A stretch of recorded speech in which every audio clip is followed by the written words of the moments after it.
What's going on, guys, and welcome back to my channel. I hope you're all well. Hope you're all having a good day and ready for the weekend.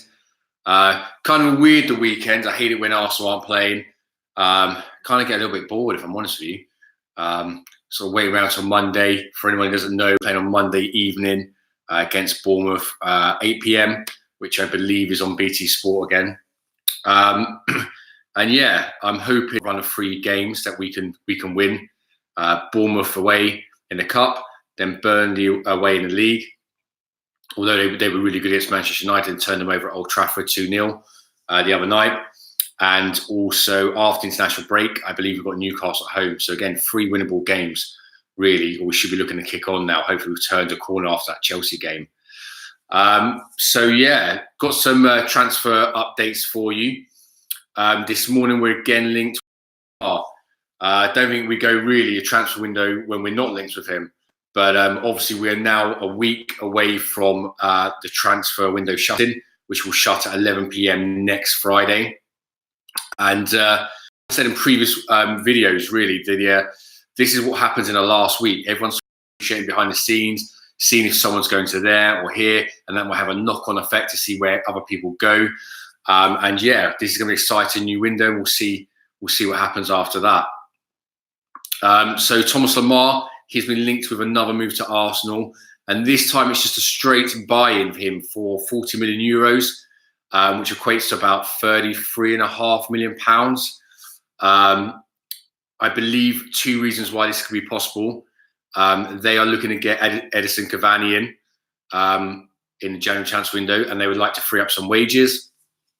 And also because obviously you've got the Euros coming up, and Lemar's going to want to try and get in the French squad if he can. So that would mean that he would actually probably, favour a move to Arsenal, even if it's on loan. But the reports coming this morning are that we're going to buy him for 40 million euros or £33.5 million. My thoughts on this are actually good. If you'd have gone back to before when he said 70, 80, 90 million pounds, I'd have said no way. He's had 1 good season at Monaco, and that was a couple of years ago. But for 33.5 million, I believe that is good value for money, and we do need a left winger. I think if we play Aubameyang up front, that it'll be a much more balanced team if we have him on the left.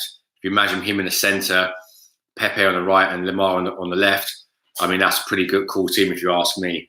I think 33.5 million is a good price, and worst comes to worst, if it doesn't work out, we can sell him.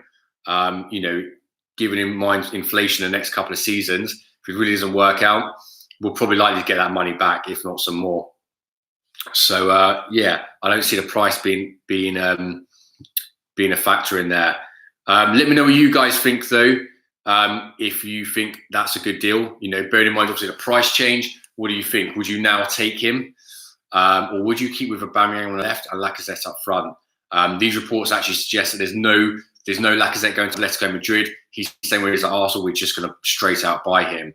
Also, on that note, if you are new to my channel, make sure you hit the subscribe button below now, and also put a thumbs up on the video. That really helped me out. Also, if you are new to this channel, please follow my Instagram, Arsenal FC Ross, and also my Facebook page, Arsenal Ross. That really helped me out also, and if you can share it around, that'd be great. So that's Lemar done. We're now moving on to Mesut Ozil. Now, Mesut Ozil has been linked with a move to DC United in America. That is Wayne Rooney's old team. Now, I said in a previous video that China or America, I believe, would be the only real destinations for him if we was to sell him and get rid of him. The reasons for that is I don't think there's anyone else who could afford his wages. I know we're trying to do loans deals with like Galatasaray before, where we pay like half his wages, but that hasn't worked out. But obviously, the American teams and Chinese teams have got a lot more money. I know China's talking about a wage cap now, but yeah, I can see him going there. I don't believe Ozil is the player that he used to be at Real Madrid, and I think we're, as a fan base, we're still hoping he would be, and I don't think he is, if I'm honest. And even when he is, it's just too inconsistent. Yeah, he was great against Chelsea and Manchester United, granted, right? But then what's he done since then? Absolutely fuck all. It's not good enough. We need players, and especially at the moment, to be putting 100%. We need them to turn up at every game, especially the hard ones. Also, Ozil had a coffee shop in America, which would suggest that at some point he would move there. And to be honest with you, it's kind of an obvious move for aging, declining players anyway to go to America. They're going to get another big payday there and obviously live the dream in America. They end up there. Do I think he will go? I don't know. I'm not on the fence this one. He's obviously come out and said he's very happy here. He wants to stay here. And if you're playing for 150 grand a week, why wouldn't you be happy? I mean, I would be. But again, who knows? Maybe he'll just think that, enough's enough. Maybe it's time to move on. Who knows? Maybe DC United will match some wages. Maybe, playing in the sun will sort of, twist his arm a little bit. Moving on then to Dani Ceballos. So Ceballos has hinted at an exit in the January transfer window. He's not happy because he's not been getting in the team ahead of Mesut Ozil since come back from injury. He put a tweet on the other day saying that he's going to miss those left-footed shots of Bellerin's, which would suggest that he's going to leave, and he's actually deleted that.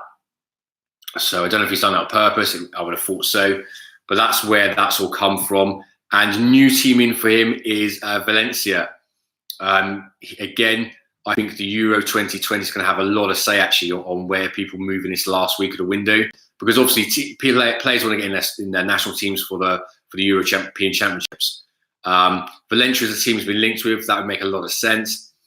Back to Spain. Only probably get some more game time then. And if that was to happen, we are then linked again back to Hakan Çalhanoğlu.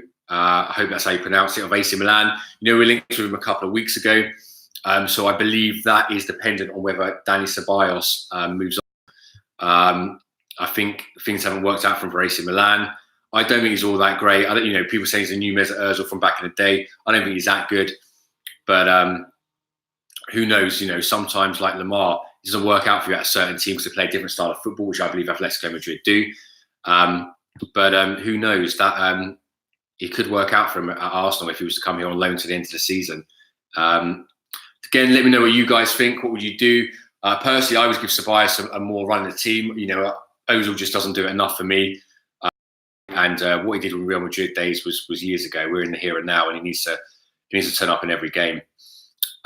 Moving on to a central defender, we've been linked with Matviyenko, the 23-year-old centre-back of Shakhtar Donetsk.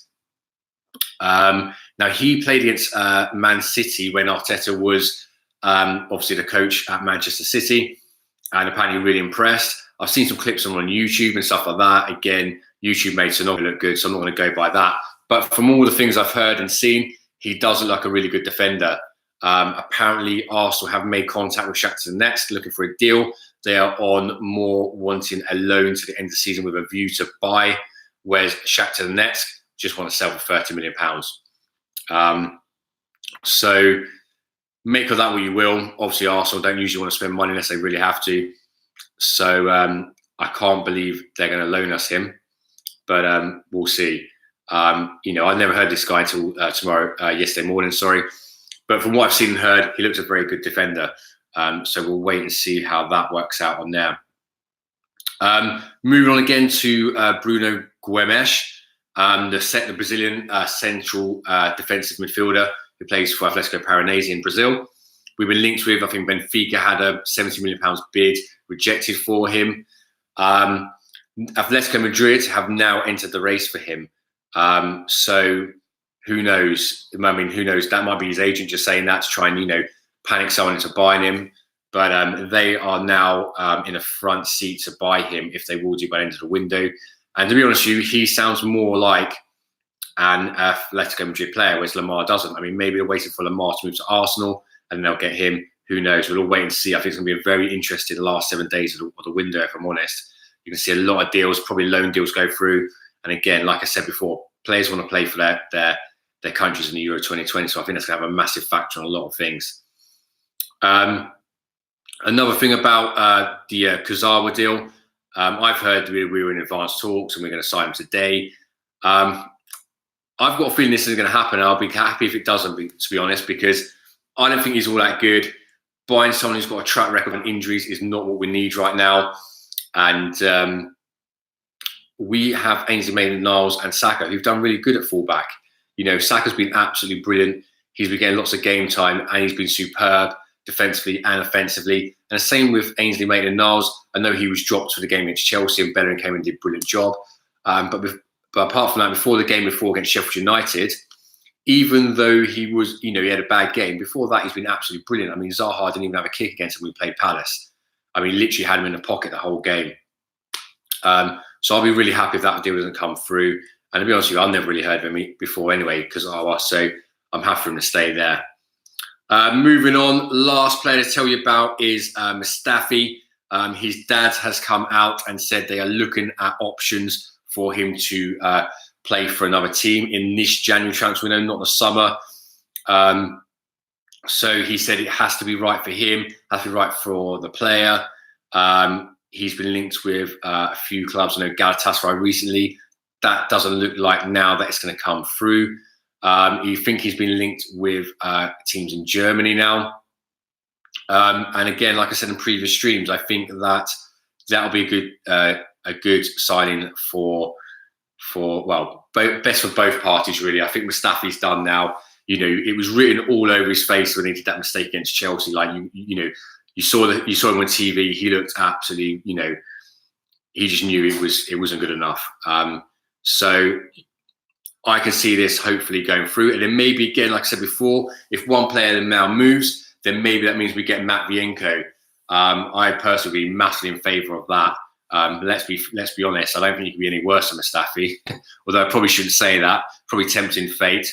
But yeah, I think that'd be a good, some good moves all round. So lots of transfer news there. Again, let me know what you guys think. Would you take any of them players? Would you think we should just sit tight, wait till the summer? Leave it all in the comments below.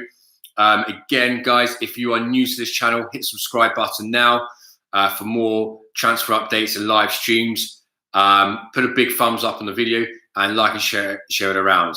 Until next time, guys, have a good one.